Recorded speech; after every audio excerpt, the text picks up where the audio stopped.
देखिए, भक्ति का पहले अर्थ समझिए पड़िए आप लोगों को। भक्ति का अर्थ क्या होता है? भक्ति का अर्थ होता है सेवा करना। भज सेवायाम धातु से भक्ति का प्रादुर्भाव हुआ है। भक्ति शब्द जो है ना, भ मतलब भगवान से संबंधित उक्ति, उसे भक्ति बना है। तो भज सेवायाम धातु संस्कृत में होती है, उससे भक्ति बना है। तो भक्ति का अर्थ होता है भगवान की सेवा करना। अब भगवान की हम सेवा कैसे करेंगे? जैसे आपके पास आपके पति, स्त्री, पुत्र वगैरह सब होते हैं ना, तब आप उनकी सेवा कैसे करते हैं? पैर दबाते हैं, कोई सर दबाता है, कोई भोजन दे रहा है, कोई हवा कर रहा है, कोई कुछ भी कर रहा है। ये क्या है? सेवा में आता है। मतलब हमें अपने स्वामी को प्रसन्न करना, या जिससे हम प्रेम करते हैं उसको हमें प्रसन्न करना है। इसका मतलब होता है भक्ति। ठीक है, लेकिन भगवान तो हमारे पास है नहीं। भगवान है आपके पास, दिखते हैं, शरीर से क्या आप उनकी सेवा कर सकते हैं? नहीं कर सकते। तो यहाँ पे कौन लगेगा? मन लगेगा। क्यों? क्योंकि भगवान हमारी इंद्रिय, मन, बुद्धि, चित्त इत्यादि सबसे परे है, जो हमारी सोच में भी नहीं आ सकते, वो है भगवान। ठीक है, हमारे मन में तो आएंगे नहीं, बुद्धि में भी नहीं आएंगे, इंद्रिय में भी नहीं आएंगे, और इनसे परे तो और भी तत्व हैं। इनसे परे कौन है? इंद्रियों से परे मन से परे बुद्धि से परे अहंकार से परे महान से परे प्रकृति से परे पुरुष से परे ब्रह्म से परे नेचुरल पावर जिसे बोलते हैं सुपर पावर, वह है। तो जब इंद्रियों से हम इंद्रियों की चीजें ग्रहण नहीं कर पा रहे हैं, तो हम भगवान की चीजें कैसे ग्रहण कर पाएंगे? भगवान को कैसे देख पाएंगे? भगवान को क्या हम देख सकते हैं?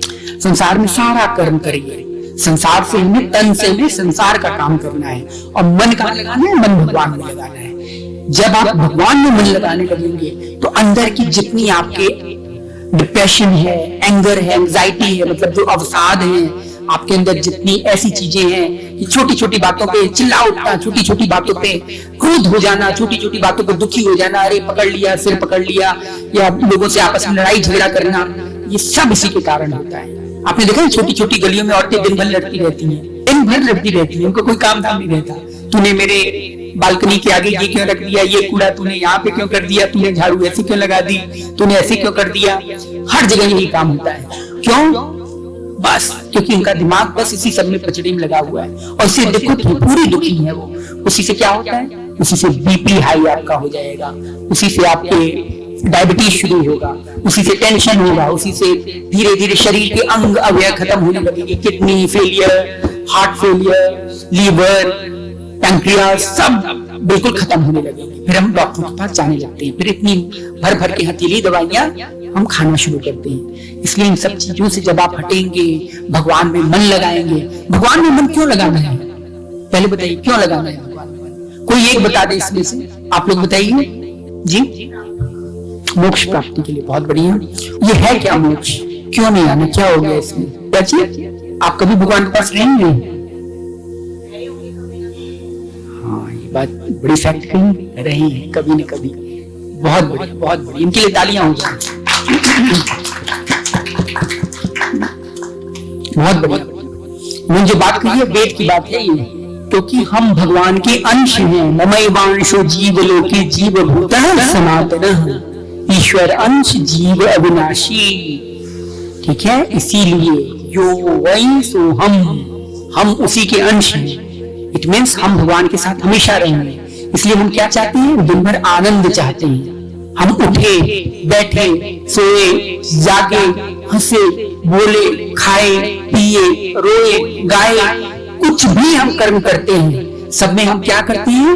एकमात्र आनंद के लिए। अभी मैं ऐसे बैठा हूं, फिर ऐसे करके लगा, ऐसे करके। क्यों? क्योंकि मुझे पेन हुआ। तो क्या है, सबकी आनंद की कैटेगरीज अलग अलग है, क्योंकि हमारे मन में घुसा दिया गया है। छोटा सा बच्चा है, अभी जो नन्ना मुन्ना था, कहाँ से छोटी, कौन था? कार्तिक को अगर आप इतनी गड्डी दे दें 2-2 हजार रुपए वाली, जो अभी बंद हो चुकी है, चलिए नहीं देंगे, अभी 500 की खूब गड्डी दे दीजिए, उसे कोई मतलब नहीं, कोई मतलब नहीं। वो दूध की बोतल नहीं करेगा, या गुब्बारा लेकर के अच्छी गुनगुना गन उसी तक ही सीमित है। क्यों? क्योंकि अभी उसकी दिमाग में बिठा दिया गया है कि ऐसा है। धीरे धीरे बच्चा बड़ा होता है, उसके दिमाग में क्या बिठाया जाता है? बेटा देखो, तुम्हारा उद्देश्य क्या है? तुम्हारा उद्देश्य धन कमाना। जब तुम फर्स्ट क्लास करोगे, तुम अच्छे कहलाओगे, प्राइज मिलेगा, फिर तुम इससे क्या होगा पापा, इससे बेटा तुम और दूसरी क्लास में जाओगे, 10th में जाओगे। अच्छा 10th में फिर क्या होगा, फिर अच्छे नंबर ले आओ, फिर अच्छे नंबर से क्या होगा पापा, अच्छे नंबर से तुम्हारा नए कॉलेज में एडमिशन होगा। अच्छा पापा की ग्रेजुएशन मैंने कर लिया, अब बेटा अब और भी अच्छा पढ़ो, जिससे तुम कंपटीशन क्रैक कर जाओ, आईएएस कर लो, पीसीएस कर लो, या जो है किसी आईएफएस की नौकरी कर लो, इंडियन फॉरेन सर्विस बहुत अच्छा है, बाहर घूमोगे विदेशों में। अच्छा पापा फिर इसके बाद क्या होगा, अरे क्या होगा क्या, अरे तुम्हारा रुतबा होगा, तुम्हारा पोस्ट होगी, तुम्हारे आगे पीछे 50 नौकर घूमेंगे, और जब आओगे तो हम मुझे पे ताव देकर के खड़े होंगे, देखो मेरा बेटा आ रहा है। सारे माँ बाप इसी मरे जा रहे हैं, हमारा मतलब छुपे ताव ही देना है, इसके लिए उनको बेटे को बनाना है। भले उनका बेटा म्यूजिक में जा रहा हो, मतलब संगीतज्ञ हो, बनना चाह रहा हो लता मंगेशकर की तरह, उसमें नहीं है। जो शर्मा जी के बेटे बने हैं वही बेटा तुम्हें बनना है। और करते करते आज क्या हो रहा है, मतलब जिसको जो बनना था वो तो बन गया, लेकिन और बाकी के लोग पतन के रास्ते पे जा रहे हैं। अंत में करते करते अंत में क्या हुआ, अब उनसे पूछा जाए कि पापा ठीक है, पद मिल गया, प्रतिष्ठा मिल गई, धन मिल गया, मेरा खूब दहेज मिलकर के मुझे बहुत सारी स्त्रियां भी मिल गई, सब मिल गया, इसके बाद अंतिम लक्ष्य क्या, फिर क्या, फिर समझो मतलब इससे क्या मिलेगा मुझे, अरे बेटा इससे आनंद मिलेगा, तुम्हें मजा तो आएगा, आनंद आएगा, इसमें यही तो है आनंद। अंत में क्या उद्देश्य आया, अंतिम लक्ष्य क्या है, आनंद, क्योंकि आनंद ब्रह्मेति यजाना आनंद द्वै खल विमानि भूतानि जायन्ते। हम आनंद से ही उत्पन्न हुए हैं, और वो आनंद है, ब्रह्म आनंद का स्वरूप है, आनंद स्वरूप है, इसीलिए हम आनंद चाहते हैं, न चाहते हुए भी आनंद चाहते हैं। कोई भी चोर हो, कोई डकैत हो, या कोई हत्यारा हो, आप उससे पूछिए क्या तुम्हें हत्या करना अच्छा लगता है, बोलेगा हाँ मुझे हत्या करना बहुत अच्छा लगता है, तो आओ जरा तुम खचक से मारो, तो बोले अरे ये क्या, मुझे पीड़ा हो रही है, क्यों भाई तुम तो बोल रहे तुम्हें हत्या करना अच्छा लगता है, बोले नहीं मुझे मेरा हत्या मत करो, मुझे दूसरों का करना अच्छा लगता है। अच्छा तो अंत में क्या हुआ, हत्या चीज नहीं अच्छी लग रही है, उसे लग रहा है अपना आनंद, अपना सुख प्राप्त करनी है, तो कहीं कुछ सुख नहीं है, अंतिम सुख कहाँ है, भगवान में, जो हमारा लक्ष्य होना चाहिए भगवान, इसीलिए हम भटक रहे हैं, इसीलिए हमें अभी आनंद का एक बूंद भी नहीं मिला। जो हमें लगता है ना कि हमें आनंद मिल गया, अरे मेरा बेटा पास हो गया, हम खुश हो गए, आंखों से आंसू झरझर निकल पड़े, हम जाकर के पकौड़े तल रहे हैं उनके लिए, मेरा बेटा जो है आगे आ गया। इसके बाद थोड़ी देर बाद खुशी का फूल, एक माँ थी उसका बच्चा खो गया था कुछ समय के लिए, थोड़ी देर खोया, इसके बाद फिर वो चिकार मार मार के जितना लेट होता जा रहा है उतना और तड़पन हो रही है, अरे मेरा बेटा मेरा बेटा, बस एक बार मेरा लल्लू मिल जाता तो मैं उसको हृदय से चिपटा लेती।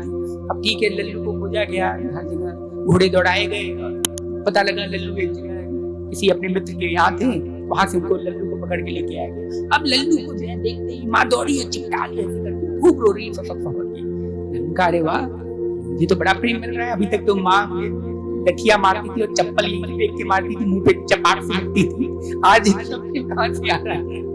तो उसने कहा ठीक है, उसने कहा फिर आओ, फिर दोबारा चिपटाया, अच्छा फिर कम, फिर चिपटाया, फिर कम, कम करते करते अरे चाहते यार अब जाओ, अब खेलो भी, अब ठीक है हो गया, अब तुम मिल गए ना, हो गया। आनंद कहाँ गया, अगर बच्चे में आनंद था तो वही चिपटाने में बागबान आनंद आना चाहिए, क्योंकि आनंद का क्या स्वरूप है, प्रतिक्षण वर्धमान, प्रतिक्षण बढ़ता रहता है, वो आनंद का स्वरूप होता है। हमारा क्या है, आनंद प्रतिक्षण घटमानम, निरंतर घटन भी होता रहता है, उसका घटता रहता है, तो इट मींस आनंद कहीं नहीं है, ठीक है, आनंद सिर्फ कहाँ है, भगवान में और अपने हृदय में, अंदर में, क्योंकि हम कौन है, भगवान के अंश हैं और हमारे अंदर ही भगवान है, लेकिन हमने हमेशा बाहर की आंखें खोल रखी है। घंटी बजाना भक्ति है, आप देखते हैं ना, जब भी सुबह सुबह देखिए हर घर से टिंग टिंग टिंग टिंग टिंग टिंग टिंग टिंग टिंग टिंग हमेशा घंटी की आवाज आती रहती है। तो क्या भगवान ने घंटी कभी नहीं सुनी है, घंटी सुनी है भगवान ने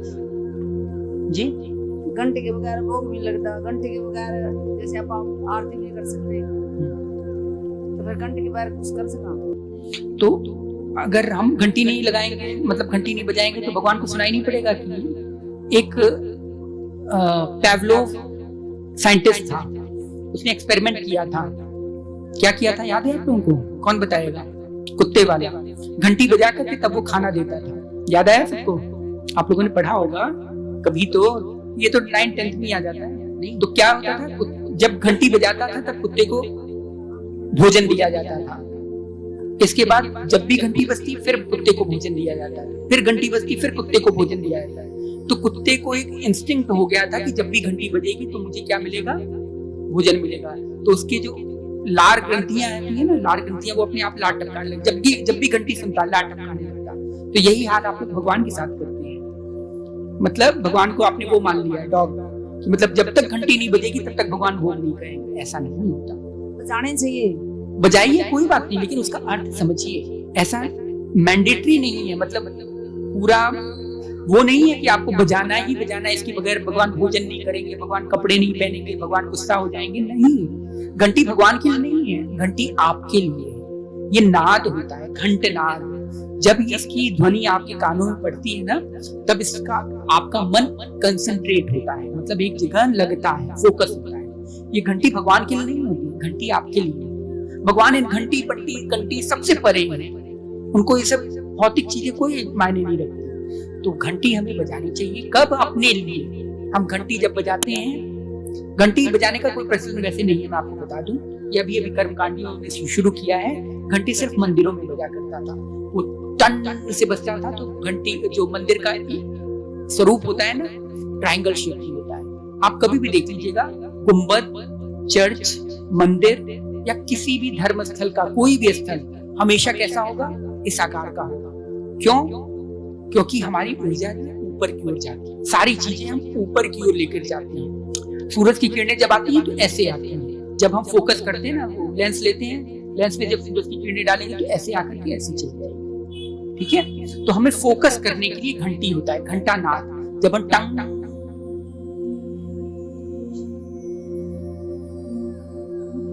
ठीक है, ये जाता है अपने कानों में, ब्रह्मरंध्र में, मतलब सुनाई पड़ता है। जब ये सुनाई पड़ेगा तब आपकी जो ऊर्जा है ना, एक जगह एकत्रित होती है। आप लोग समझ में आ रहा है? वैसे ना है तो पूछ लीजिएगा, कोई हिचक मत कीजिएगा। ठीक है माता जी, कोई हिचक मत कीजिएगा, यही समय है। नहीं तो कोई ऐसे आपको नहीं बताएगा, सब आ करके बस भजन गा करके या कुछ कथा बता करके चले जाएंगे। लेकिन कोई आपसे प्रश्न नहीं करेगा कि आप प्रश्न पूछिए। तो आप लोगों का समय है, पूछ लीजिए जितना पूछना हो। ठीक है? तो ये इसके लिए होता है। शंख क्यों बजाया जाता है?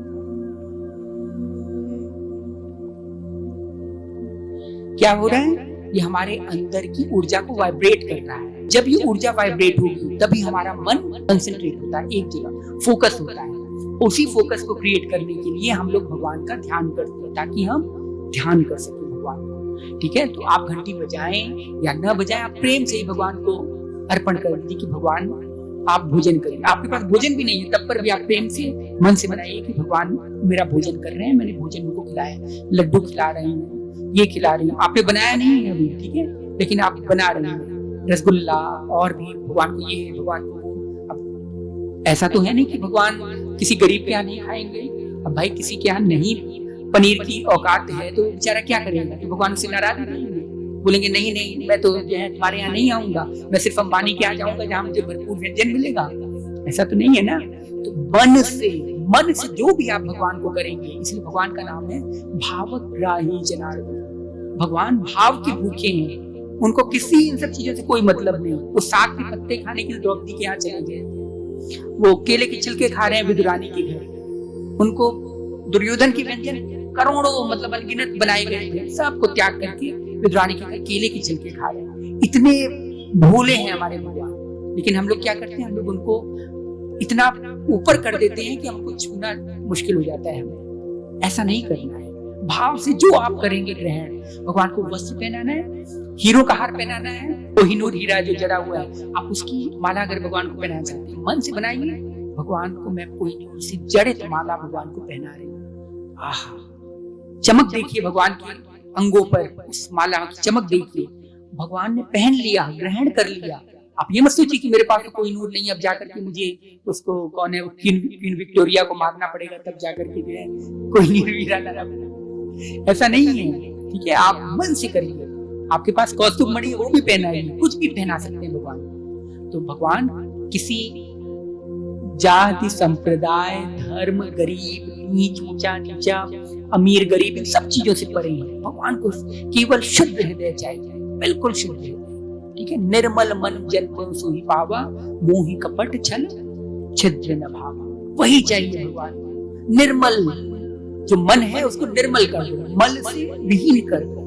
और हम क्या करते हैं, मल हमेशा रखे रहते हैं। तो भगवान कैसे आएंगे हृदय? मल में क्या है? माया की जनित वस्तुएं, जैसे अहंकार, क्रोध, ठीक है, और एक दूसरे से दुर्भावना, एक दूसरे से राग, द्वेष, पाखंड, ये सब चीजों के कारण इसलिए हमारे मन में कभी भगवान के प्रति प्रेम नहीं उत्पन्न हो पाता, भगवान हमें गले से नहीं लगा पाते। जिस दिन ये मन से आप सब चीजें निकाल देंगे ना, उस दिन आप देखिएगा, आप कभी आप इसको शुरू करेंगे, ठीक है, आज से। अभी मैं रहूंगा एक दिन, कल दिन और हूँ, इसके बाद मेरे जाने के बाद सभी लोग, जितनी यहाँ स्त्रियां बैठी हुई है, सबसे निवेदन कर रहा हूँ, आप लोगों से भी निवेदन कर रहा हूँ, सब लोग भाव से, मन से भगवान को करिएगा, आपको देखिएगा अलग आनंद आएगा। एक दिन भगवान आपको स्वयं में, आपको लगेगा भगवान ने मुझे पकड़ लिया है, भगवान ने मुझे आलिंगन किया है, भगवान ने मुझे प्रेम दिया है। तब आप मीरा की तरह, फिर तो मेरे तो गिरधर गोपाल दूसरों ने कोई मायरी में तो प्रेम दीवारी मेरो दर्द न जाने कोई, वो वाली स्थिति आ जाएगी। फिर कबीर की तरह आप भी नाचने लगेंगे,